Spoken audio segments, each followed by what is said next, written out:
السلام عليكم ورحمة الله.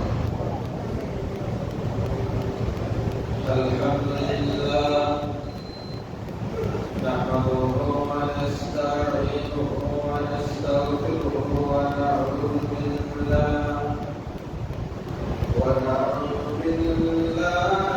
من شرور أنفسنا ومن سيئات أعمالنا. من يهده الله فلا مضل له ومن يضلله فلا هادي له. أشهد أن لا إله إلا الله وأشهد أن محمدا عبده ورسوله.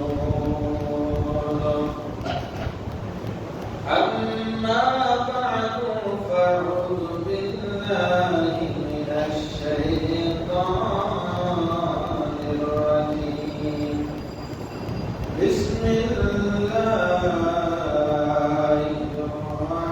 الرحمن الرحيم. قاف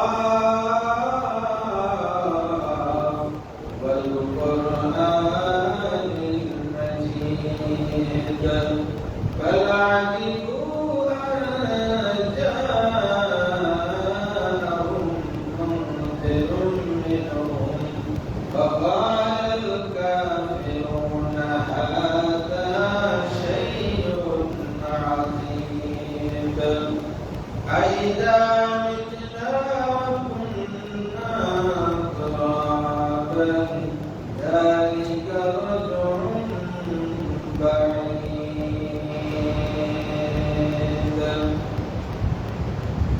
بارك الله لنا ولكم في القرآن العظيم ونفعنا وإياكم بالآيات والذكر الحكيم. إنه تعالى جواد كريم ملك الرؤوف الرحيم.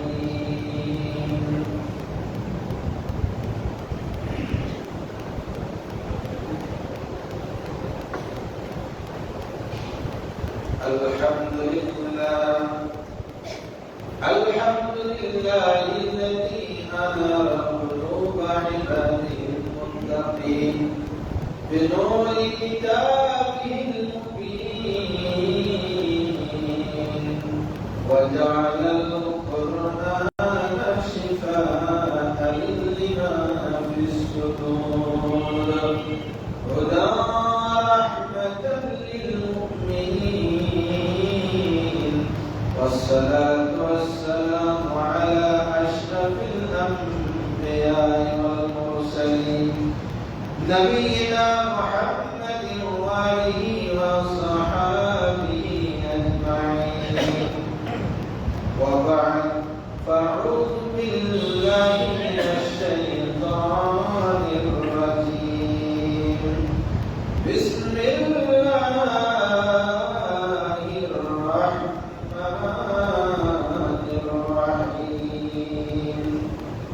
هو الذي جعل لكم الأرض ذلولا فامشوا في مناكبها وكلوا من رزقه وإليه النشور.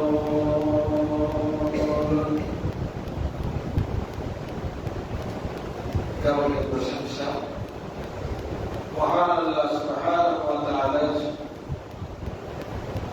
শাহিদ আল্লাহর নিবেদন করছি যে রব্বুল আলামিন আমাদের সালাতুল জুমা আদায়ের লক্ষ্যে ওয়াইদুল ফালাহ জামে মসজিদে জামায়াত করার তৌফিক দান করেছেন।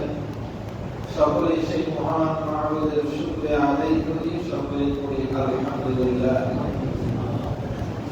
দরুদ ও সালাম পেশ করছি তার ওই প্রেরিত মহামানব বিশ্ব মানবতার আদর্শের মহান শিক্ষক বিশ্বনবী মুহাম্মদুর রাসূলুল্লাহ সাল্লাল্লাহু আলাইহি ওয়াসাল্লামের প্রতি। সম্মানিত মুসলিমরা, আমরা বাংলাদেশ সহ পৃথিবীর অধিকাংশ দেশে গতকালকে ছুটি সহ মে দিবস তথা আন্তর্জাতিক মাতৃভাষা শ্রমিক দিবস আমরা পালন করলাম, বিশ্ববাসী পালন করল। এখানে লাভ কতটুকু হল? একটা প্রশ্ন। আর ইসলাম এই বিষয়ে আমাদের কি নির্দেশনা দিয়েছেন, এ বিষয়ে আলোচনা করার জন্য আজকে যে বিষয়টি আমি নির্ধারণ করেছি সেটি হল ইসলামে শ্রমের গুরুত্ব, শ্রমিক এবং মালিকের মর্যাদা অধিকার সম্পর্কে আজকে আলোচনা করার চেষ্টা করব ইনশাআল্লাহ। ওয়া তাওফীকি ইল্লা বিল্লাহ আলাইহি তাওয়াক্কালতু ওয়া ইলাইহি উনীব। আমরা জানি ইসলাম একটি পরিপূর্ণ জীবন ব্যবস্থা। শুধু সালাত, সিয়াম, হজ, যাকাত এর নাম ইসলাম নয়। মানব জীবনের প্রতিটি ক্ষেত্রে ইসলামের বিধিবিধান জড়িয়ে আছে। আমরা একটি কদম আমরা ইসলামের বাইরে চলার কোন সুযোগ নেই।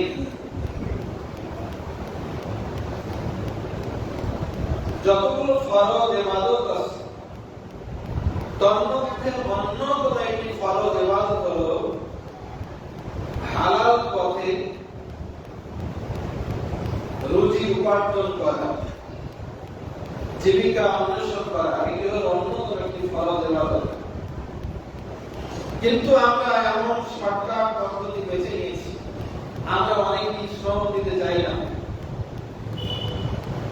এই যে বেকার জনগোষ্ঠী বাংলাদেশে অন্যতম একটি সমস্যা, বেকার সমস্যা। আমরা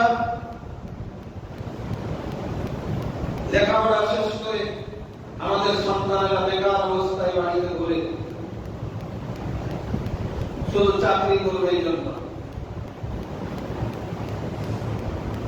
আমরা শ্রম দিতে চাই না কেউ, আবার অনেকেই অবৈধ পন্থায় স্বাবলম্বী হতে চায়। এক্ষেত্রে কেউ চুরির সাথে জড়িত, কেউ ডাকাতির সাথে জড়িত, কেউ সরকারের সম্পদ আত্মসাতে জড়িত।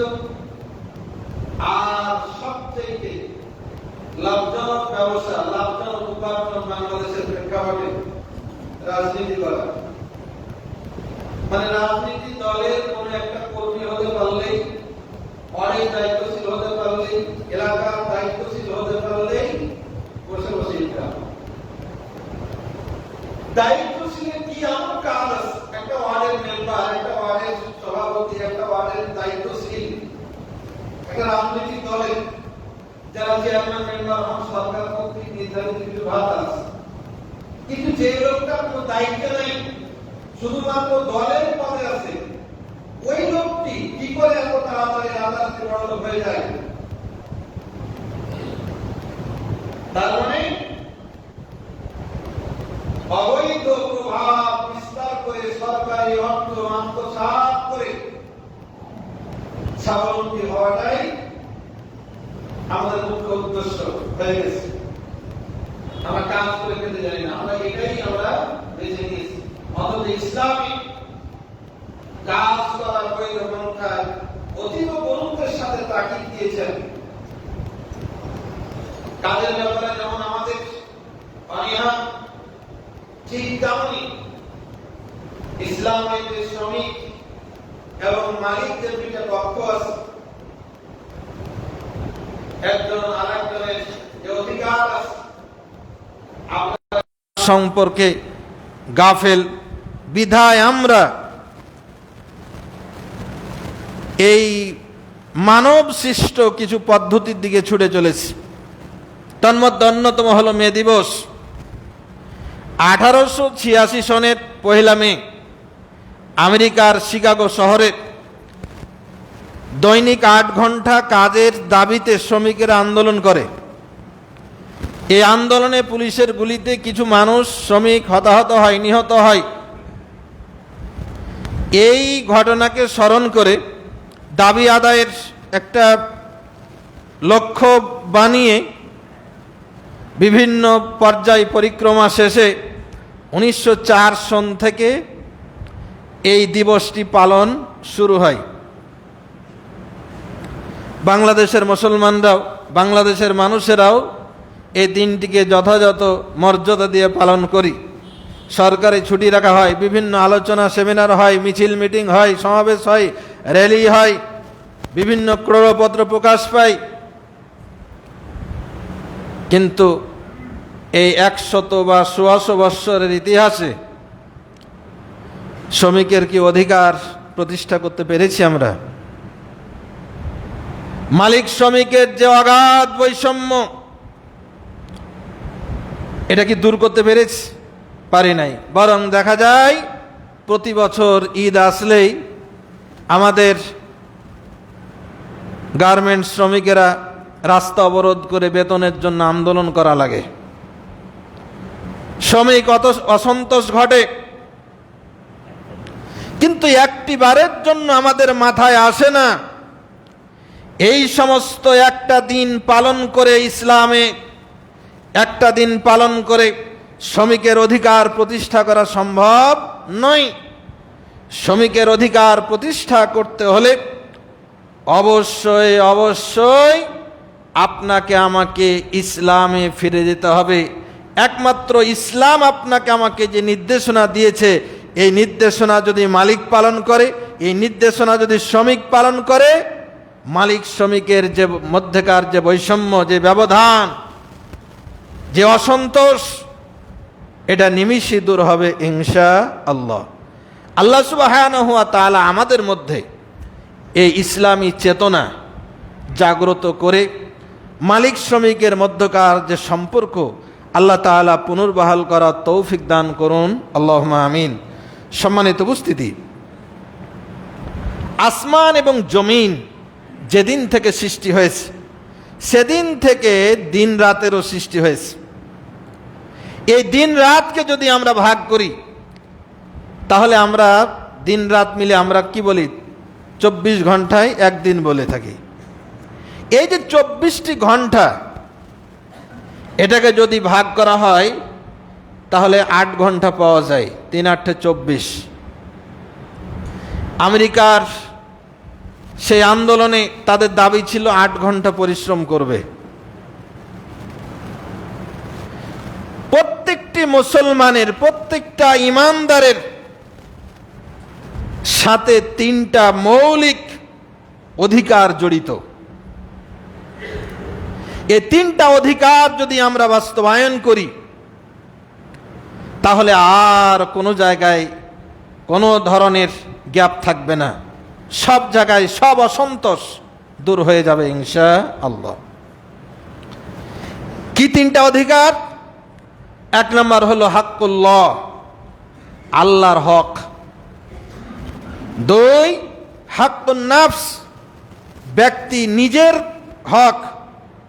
3 হাক্কুল ইবাদ, বান্দার হক। এই যে আমরা শ্রমিকের অধিকার দেওয়ার জন্য কেউ কথা বলি বা আন্দোলন করি, বিভিন্ন কর্মসূচি গ্রহণ করি, কি জন্য? শুধুমাত্র একটা শ্রেণীকে ভালো রাখার জন্য। কিন্তু দেখেন ইসলাম কতটা সামঞ্জস্যপূর্ণ, পারফেক্ট একটা ধর্ম। এখানে আমাদের যে দিন রাত 24 ঘন্টা, এখানে 24টা ঘন্টা, 3 ভাগ করলে 8 ঘন্টা হয়। আর আল্লাহ সুবহানাহু ওয়া তাআলা প্রতিটি মানুষের জন্য 3টা হক নির্ধারণ করে দিলেন। আল্লাহ সুবহানাহু ওয়া তাআলা একজন মানুষের প্রধানতম দায়িত্ব, প্রধানতম খাটা উচিত প্রথমত তার মালিকের হক আদায় করে দেওয়া, আল্লাহর হক আদায় করে দেওয়া। সেটা কি? আল্লাহর হকের মধ্যে অন্যতম হলো সালাত আদা করা, সিয়াম পালন করা, হজ আদা করা। এগুলো হলো আল্লাহ তাআলার হক। কোরআন তেলাওয়াত করা। যে আল্লাহ রাব্বুল আলামিন আপনাকে আমাকে শক্তি দিলেন, সামর্থ্য দিলেন, তার হক আদা না করেই আমরা শ্রমিকের হক আদা নিয়ে ব্যস্ত হয়ে পড়লাম। তাহলে আল্লাহর হক সর্বাগ্যে আদায় করবে প্রতিটি মানুষ। এটা হলো আল্লাহ সুবহানাহু ওয়া তাআলার নির্দেশনা। 2 নম্বরে যে কাজটি করতে হবে সেটি হলো হাক্কুন নাফস। একজন শ্রমিক, একজন মানুষ তার নিজের কল্যাণটা করবে আগে, তার নিজের শরীরের যত্ন রাখবে, তার চিকিৎসা, তার ঘুম, তার বিশ্রাম, তার যে শারীরিক আরামায়েশের ব্যবস্থাগুলো আছে এগুলো তার জন্য হক, এটা সে আদায় করবে। আর 3 নম্বর হলো হাক্কুল ইবাদ, বান্দার হক। এই বান্দার হকের মধ্যে স্ত্রী পরিজন, ছেলে মেয়ে, আত্মীয় স্বজন, পাড়া প্রতিবেশী, এক মুসলমান আর এক মুসলমানের যে হক, এগুলো এর মধ্যে অন্তর্ভুক্ত। এই স্ত্রী সন্তান পরিজনের জন্য উপার্জন করা, চেষ্টা করা, এটাও হাক্কুল ইবাদের অন্তর্ভুক্ত। সম্মানিত উপস্থিতি, এই 3টা হকের কথা সহিহ বুখারীর 1968 নম্বর হাদিসের মধ্যে এভাবে এসেছে। হযরতে হুযায়ফা, আবি হুযায়ফা রাদিয়াল্লাহু তাআলা আনহু হাদিস বর্ণনা করে বলেন, আখান নবী সাল্লাল্লাহু আলাইহি সাল্লাম বাইনা সালমান ওয়া আবি দারদা। আল্লাহ রাসূল সাল্লাল্লাহু আলাইহি সাল্লাম হযরতে সালমান রাদিয়াল্লাহু তাআলা আনহুর সাথে আবু দারদার ভ্রাতৃত্ব বন্ধনে আবদ্ধ করে দিলেন। যখন মক্কা থেকে মুসলমানরা হিজরত করে মদিনায় গেলেন, মুহাজিরদের তার কেউ ছিল না, তখন সেখানে মুসলমানদের আনসারীদের সাথে মুহাজিরদের একটা ভ্রাতৃত্ব বন্ধন করে দিয়েছিলেন, ভাই ভাই বানিয়ে দিলেন, এই আনসার উমুক মুহাজিরের দায়িত্ব নেবেন। আমাদের সমাজে যেমন আমরা বিভিন্ন মসজিদে দেখা যায় ইমাম মুয়াজ্জিনদের খাবারের দায়িত্ব গ্রহণ করে কমিটি, অনেক ক্ষেত্রে লজিং রাখার একটা সময় প্রবণতা ছিল, এই মনে করেন লজিং রেখে দিলেন। তো হযরত সালমান এবং আবু দারদা রাদিয়াল্লাহু তাআলা আনহুর মধ্যে এই ভাই ভাই সম্পর্ক জুড়ে দিলেন রাসূল করিম সাল্লাল্লাহু আলাইহি ওয়াসাল্লাম। তোমরা একে অপরের ভাই, একে অপরের তোমরা দেখাশোনা করবে, একে অপরের সুখে দুঃখে তোমরা থাকবে। ফাজারা সালমান আবু দারদা, একদা সালমান রাদিয়াল্লাহু তাআলা আনহু আবু দারদার সাথে সাক্ষাতে গেলেন, দেখা করতে গেলেন। ফারাআ উম্মাদ দারদা মুতাওয়াজ্জিলাম। সালমান রাদিয়াল্লাহু তাআলা আনহু আবু দারদা রাদিয়াল্লাহু তাআলা আনহুর বাড়ি গিয়ে তাকে পেলেন না, তার মায়ের সাথে দেখা হলো। তো তার মাকে, আবু দারদা রাদিয়াল্লাহু তাআলা আনহুর মাকে দেখতে পেলেন একেবারে মানে জীর্ণ শীর্ণ, মানে এলোমেলো, মানে অর্থাৎ পুরাতন, এই স্বাভাবিক একটা ড্রেসে দেখতে পেলেন। পর্দার খেলাপ তা নয়, কিন্তু তার যে গেট আপ, তার যে মানে পোশাক আশাদি একেবারে সাধারণ এই মিসকিনের মতন একটা অবস্থা, অথচ তার একটা সম্পদ ছিল, বা আবু দারদা এইভাবে উপার্জন করে না। সালমান রাদিয়াল্লাহু তাআলা আনহু তাকে বললেন, আবু দারদার মাকে বললেন, মা আশা নাকি, হে মা, আপনার এই অবস্থা কেন? আপনার কি সম্পদ নাই, না আপনার ছেলে কাজকর্ম করে না যে তার মাকে এইভাবে রেখেছে? ক্বালাত, আবু দারদার মা রাদিয়াল্লাহু তাআলা আনহা বললেন, আখুক আবু দারদা লাইসা লাহু হাজাতুন ফিদ দুনিয়া। বেটা সালমান, তোমার ভাই আবু দারদা এমন একজন মানুষ, আমার এই ছেলেটা এমন একজন মানুষ, সে দুনিয়া বুঝতেই চায় না, তার চিন্তা চেতনা সব সময় পরকালমুখী, মানে সব সময় জিকির আজকার, আল্লাহ বিল্লাহ, তসবিহ তাহলিল, এই নিয়ে ব্যস্ত। দুনিয়াতে কিছু উপার্জন করতে হবে, ভালো মন্দ পড়তে হবে, খেতে হবে, এই ধরনের তার কোনো চিন্তা নেই, যার জন্য আমার এই অবস্থা। এরপরে আবু দারদা কিছুক্ষণ পরে বাড়ি আসলো। ফাসানা লাহু তুআমান, সালমান যেহেতু আবু দারদার বাড়িতে গেছে, তার জন্য খানা প্রস্তুত হলো, খানা তৈরি করা হলো। আবু দারদা বললেন, ভাই কুল, আপনি এটা খান, আমি খেতে পারবো না, ফাইন্নি সাইম, আমি রোজা আছি, নফল রোজা, মানে সারাদিন রোজা রাখে, বছরের যে 5টা দিন হারাম, এই 5টা দিন বাদ দিয়ে কোনোদিনই রোজা রাখা ছাড়ে না। আবু দারদা গেছে, তাকে খানা দিয়ে, আবু দারদা সালমান রাদিয়াল্লাহু তাআলা আনহুকে খানা দিয়ে খেতে বললেন, বলছে আপনি খান, আমি খেতে পারবো না। ক্বালা মা আনা বিআকিলিন হাত্তা তাকুলা। এ ভাই আবু দারদা, আপনি আমার জন্য কষ্ট করে খানা প্রস্তুত করেছেন, আপনি আমার সামনে বসা থাকবেন আর আমি একাই খাবো, এটা হতে পারে না। আমি জানি আপনি সারা বছর রোজা রাখেন, কিন্তু আজকে আমার সাথে আপনাকে খেতে হবে, এই নফল রোজা আপনাকে আজকে ভাঙতে হবে। আপনি না খেলে আমি খেতে পারবো না। সালমান রাদিয়াল্লাহু তাআলা আনহু জোরাজোরিতে তিনি তার সাথে খেলেন। এরপরে বিকেল গড়িয়ে রাত হলো, এশার সালাত আদা করে সালমান ঘুমাতে যাবে। আবু দারদা রাদিয়াল্লাহু তাআলা আনহু জায়নামাজ বিছিয়ে নামাজে দাঁড়িয়ে গেলেন, নফল নামাজে, রাতের শুরুতেই। সালমান সিনিয়র সাহাবী, বয়োজ্যেষ্ঠ মানুষ, আবু দারদাকে ধমক দিয়ে বলেন, এই আবু দারদা, জায়নামাজ গুছাও, নাম, এখন ঘুমাও। ফানামা, যেহেতু বড় ভাই একটা কমান্ড করে জায়নামাজ দিয়ে ঘুমিয়ে গেল। একটু রাত হয়নি, আবার উঠে জায়নামাজ বিছাই দিস। আবার সালমান বলবে, আবু দারদা নাম, ঘুমাও। ফানামা, আবার ঘুম। বেশ কয়েকবার এমন হলো, বারবার তাকে ডেকে ঘুমাতে বললেন। এরপরে রাতের যখন ফালাম্মা কানা মিন আখিরিল লাইল, রাতের যখন শেষ অংশ হলো, সালমান রাদিয়াল্লাহু তাআলা আনহু নিজে উঠলেন এবং তার ভাইকে ডাক দিয়ে বললেন, কুম আল আন, এই আবু দারদা এখন উঠো। ফাসাল্লায়া, দুজন উঠলেন এবং তারা একসঙ্গে তারা কি করলেন, তাহাজ্জুদের সালাত আদা করলেন। ফাকালা সালমান,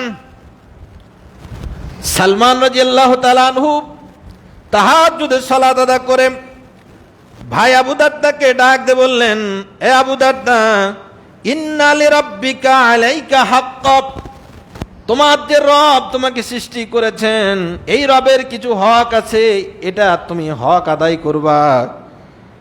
ওয়ালি নাফসিকা আলাইকা হাক্ক, তোমার আত্মারও তোমার প্রতি কিছু হক আছে।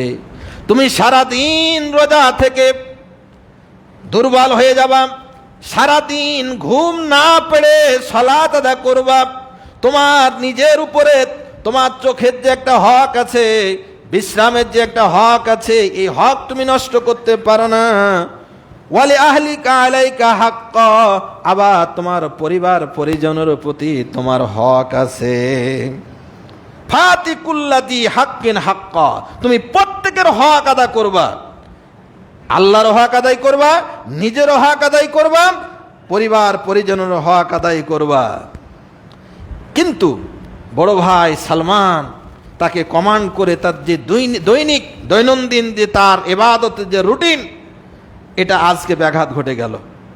রোজা রাখতে পারলো না, জোর করে রোজা ভাঙালো। রাতে সারা রাত জেগে তাহাজ্জুদ মানে নফল নামাজ আদা করে সেটাও ভাঙালো। আবু দারদা রাদিয়াল্লাহু তাআলা আনহুর মানসিকভাবে একটু অশান্তিতে আছে, যে বড় ভাই করলোটা কি, আমার ইবাদত বিঘ্ন ঘটায় দিল।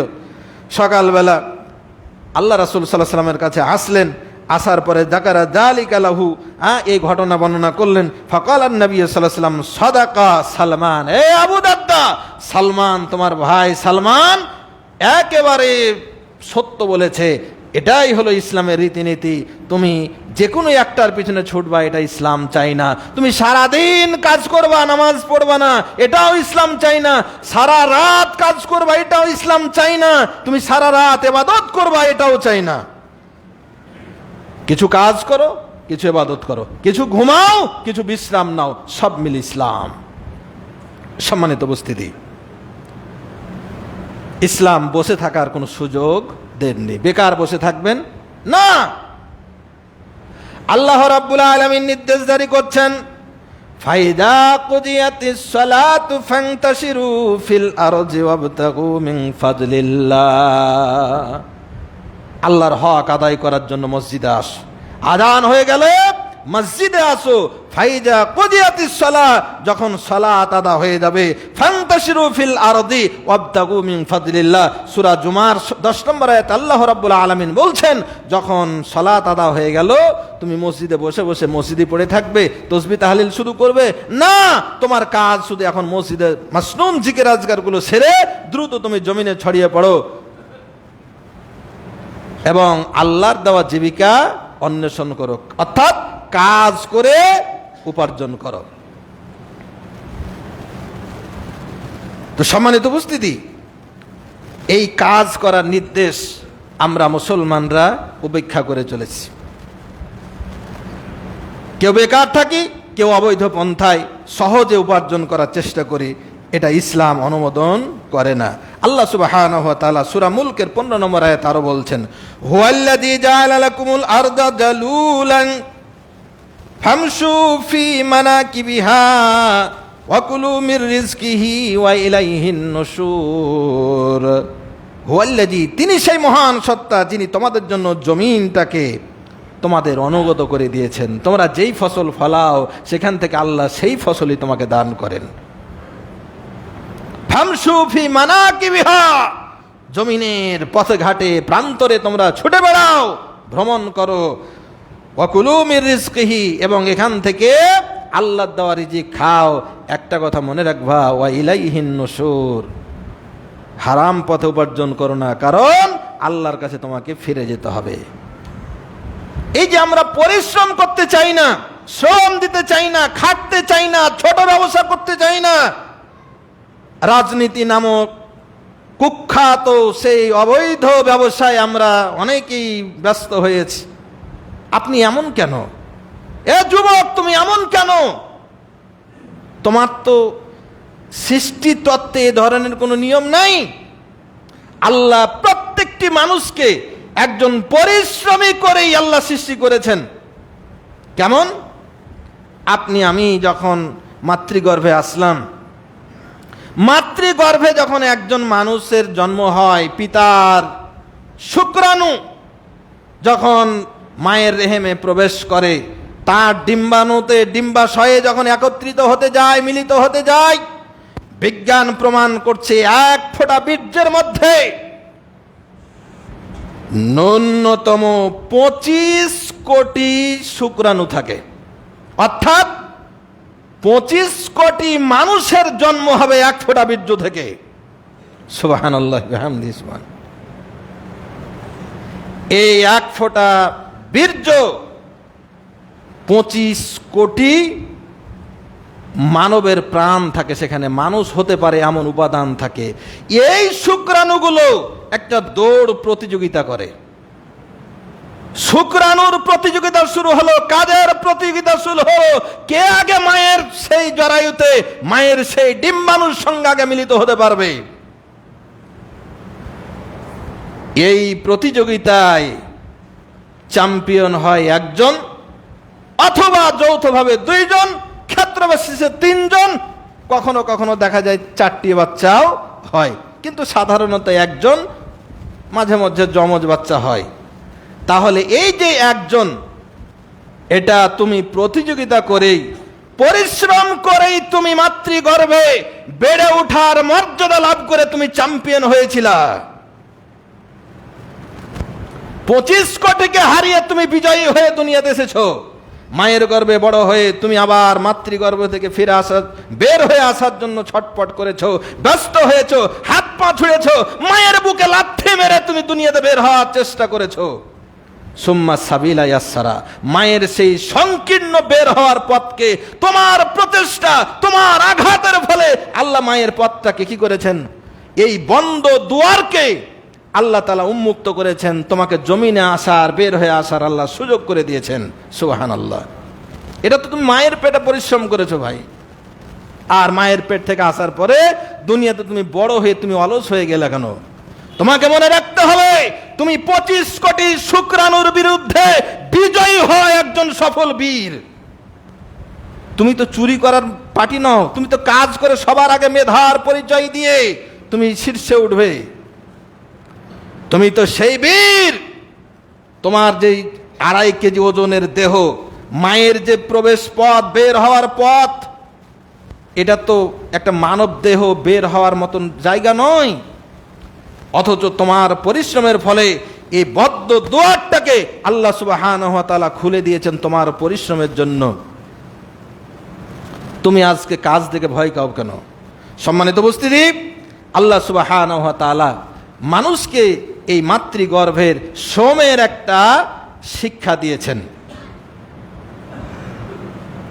আজকে আমরা কৃষক বাবার সন্তান কৃষি কাজ করতে চাই না, মাস্টার্স পাস করেছে, বাড়িতে এসে বসে থাকে, লজ্জা লাগে। বাবা রিক্সা চালায়, ছেলে বেকার ঘুরে বেড়ায়। তুমি একটা রিক্সা কিনে চালাতে পারো না? লজ্জা, কিসের লজ্জা? আল্লাহ সুবহানাহু ওয়া তাআলার হাবিব সহিহ বুখারীর 2262 নম্বর হাদিস, নবীজি বলেন, মা বাসাল্লাহু নাবিয়ান ইল্লা রাআল গনাম। এ দুনিয়ার মানুষেরা শুনে রাখো, আদম আলাইহিস সালাম থেকে শুরু করে মুহাম্মদ সাল্লাল্লাহু আলাইহি সাল্লাম পর্যন্ত এমন কোন নবী আসেননি যেই নবী ছাগল চরাননি। আমরা রাখাল, এটাকে সবচেয়ে ছোট পেশা, এটাকে আমরা সবচেয়ে খারাপ কাজ বলে চিহ্নিত করি।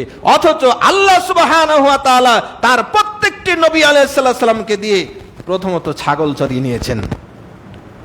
আর এই শ্রমিক বেশি নবীদেরকে আল্লাহ তাআলা প্রথমে ছাগল চড়াইয়া তারপরে এই শ্রমিকদের মধ্য থেকেই আল্লাহ তাআলা নবুয়তের মতো বিশাল একটা সম্মানীয় পদ আল্লাহ দান করে দুনিয়া আখিরাত তাদেরকে শ্রেষ্ঠ করে দিলেন।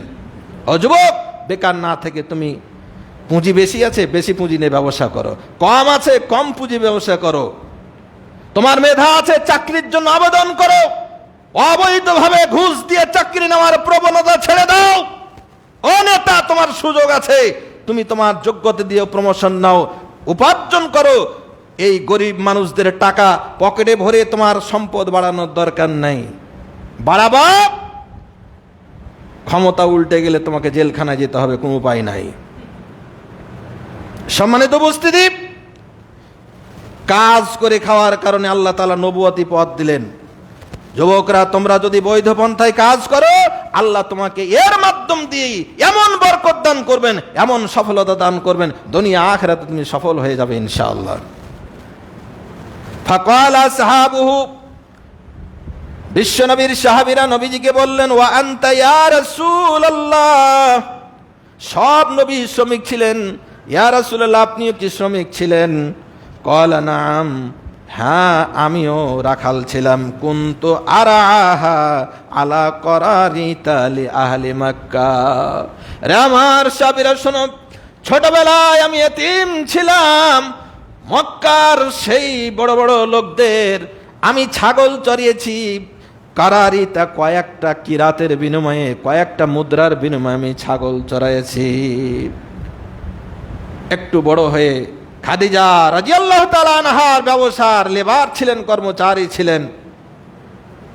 তিনি ইহুদির বাগানে পানি তোলার কাজ করেছেন, নিজ হাতে শ্রম দিয়েছেন। বিশ্বনবী মুহাম্মদ রাসূলুল্লাহ সাল্লাল্লাহু আলাইহি সাল্লাম, নবী যদি আমার কাজ করতে পারে, আপনার আমার মর্যাদা, এ যুবক তোমার মর্যাদা কি তোমার রাসূলের চাইতে বেশি হয়ে গেল?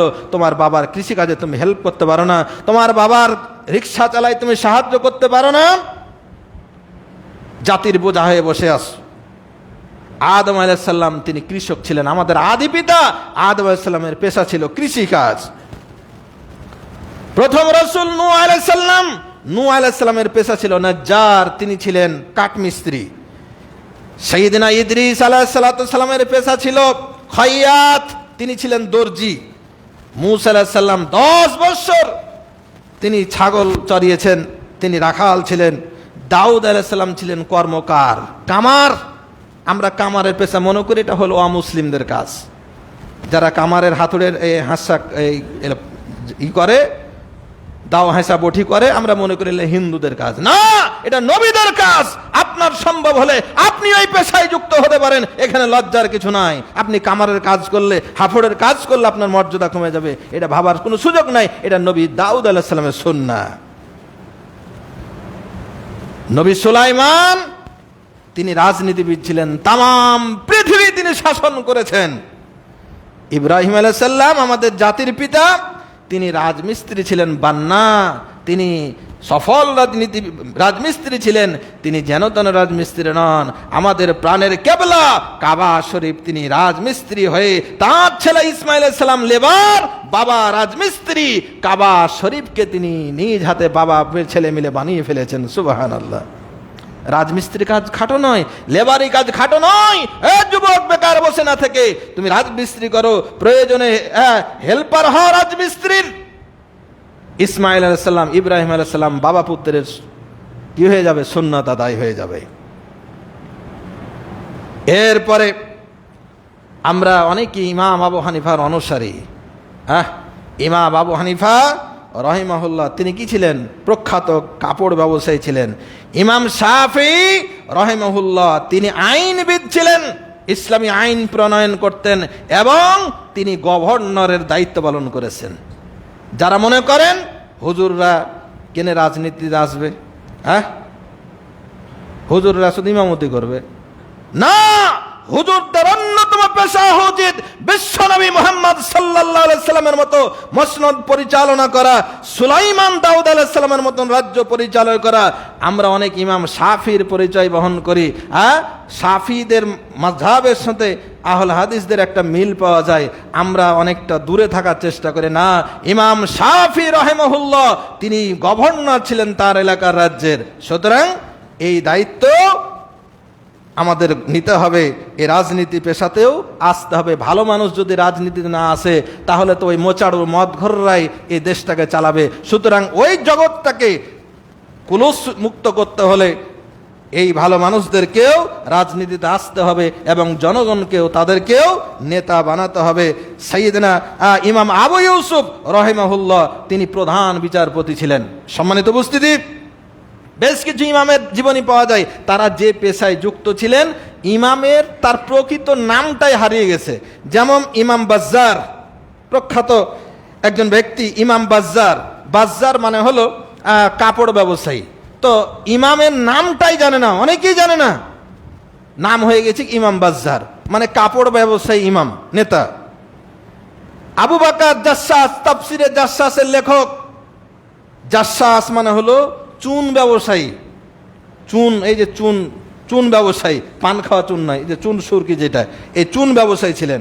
ইমাম কত্তান, কত্তান মানে হলো তুলা ব্যবসায়ী। ইমাম কুদুরি, হানাফি মাযহাবের অন্যতম একটা ফিকার কিতাব ইমাম কুদুরি। ইমাম কুদুরির, কুদুরি তো নাম নয়, তার মূল নামটা আমরা অনেকেই জানি না। কুদুরি মানে হলো হাঁড়ি ব্যবসায়ী। হাঁড়ি, এই যে মাটির হাঁড়ি, বিভিন্ন হাঁড়ি পাতিল ব্যবসা করতেন ইমাম কুদুরি, এজন্য তার নামটাই হারিয়ে গেছে। হাঁড়ি ব্যবসায়ী ইমাম নামেই তিনি জগৎ বিখ্যাত হয়ে গেছেন। সুতরাং এই সমস্ত আলোচনার প্রেক্ষাপটে আমরা একথাই বলতে পারি, ইসলামে শ্রম দেওয়া প্রত্যেকটি নবীর সুন্নত। সুতরাং আমাদের মুসলমানের উচিত আল্লাহর জমিনে বৈধ পন্থায় শ্রম দেওয়ার মাধ্যমে আমাদেরকে স্বাবলম্বী হওয়ার চেষ্টা করা। এই শ্রম যদি দিই, আমরা যদি শ্রম দিই তাহলে আমাদের ফজিলত কি? বুখারী শরীফের 2320 নম্বর হাদিস, রাসূল করিম সাল্লাল্লাহু আলাইহি ওয়াসাল্লাম বলছেন, মা মিন মুসলিমিন ইয়াগরিসু গারাসান আও ইয়াজরাউ জারআন ফায়াকুলু মিনহু তায়র আও ইনসান আও বাহিমা ইল্লা কানা লাহু বিহি সাদাকা। কোন মুসলমান যদি একটা গাছ লাগায়, আও ইয়াজরাউ জারআন অথবা কৃষি কাজ করে, ফায়াকুলু মিনহু তায়র সেখান থেকে সে যদি কোনো পাখিতে খায়, কোনো মানুষে খায়, কোনো চতুষ্পদ জন্তুতে খায়, ইল্লা কানা লাহু বিহি সাদাকা, এটাও তার জন্য সাদাকা হয়ে যাবে। সুবহানাল্লাহ। আপনি ধান লাগালেন বেচার জন্য, নিজে খাওয়ার জন্য, কিন্তু আপনি ধান যদি না লাগাতেন মানুষ কি খেত? কিনে কি নিত? এই যে ধান চাষ করলেন, কৃষি কাজ করলেন, মানুষ আপনার কাছ থেকে কিনে খেলো, কিন্তু আপনি সাদাকার সওয়াব পেয়ে গেলেন। সম্মানিত উপস্থিতি, এইভাবে ইসলামে শ্রমের গুরুত্ব দেওয়া হয়েছে। আল্লাহ রাসূল সাল্লাল্লাহু আলাইহি সাল্লামের কাছে একজন মানুষ ভিক্ষা চাইতে গেল, তিনি তাকে ভিক্ষা দিলেন না, তিনি তাকে তার বাড়ি থেকে তার সম্বলগুলো নিয়ে এসে বিক্রি করে দিয়ে তাকে কুঠার কিনে দিলেন, এবং শুধু কুঠার কিনে দিয়ে ক্ষান্ত হলেন না, তিনি কিছুদিন তদারকি করলেন যে সঠিকভাবে সে কাজ করছে কিনা। এই সঠিকভাবে কাজ করার ফলে সে লোকটা স্বাবলম্বী হয়ে গেল। নানাভাবে ইসলাম কাজ করার প্রতি উৎসাহ দিয়েছে। সম্মানিত উপস্থিতি, আমরা কোরআন এবং হাদিস থেকে আমরা যতটুকু আলোচনা আজকে ব্যক্ত করলাম, এখানে ইসলাম শ্রম দেওয়ার জন্য, কাজ করার জন্য দারুণভাবে উৎসাহিত করেছেন। আমরা যদি বেকার বসে না থেকে, অলস সময় না কামে, আমরা যদি আমাদের আল্লাহর দেওয়া এই দুইটি হাতের এই শক্তিকে যদি আমরা বৈধ পন্থায় কাজে লাগাতে পারি, আমাদের দুনিয়ার সম্মান বাড়বে, আখিরাতের আমরা মুক্তি পাব, সর্বোপরি আমার পরিবার ভালো থাকবে, আমার দেশ ভালো থাকবে, আমার দেশের উন্নয়ন হবে। আমরা এই মানুষেরাই, আমরা বাংলাদেশের এই মানুষগুলোই বিদেশে গিয়ে কি হাড় ভাঙা পরিশ্রম করি,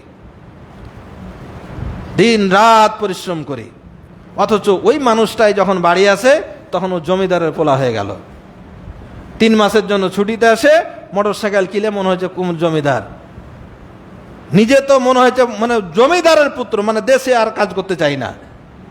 আমরা যদি আমাদের দেশেও যদি আমরা কাজ করি, ওই পরিশ্রমটাই দেই, আমাদের পরিবার ভালো থাকবে, সমাজ ভালো থাকবে, রাষ্ট্র ভালো থাকবে, সর্বোপরি আমরা আল্লাহর আযাব গজব থেকে বেঁচে যাব, দুনিয়া আখিরাতে সফলতা লাভ করব ইনশাআল্লাহ। তো একজন শ্রমিকের মর্যাদা কি?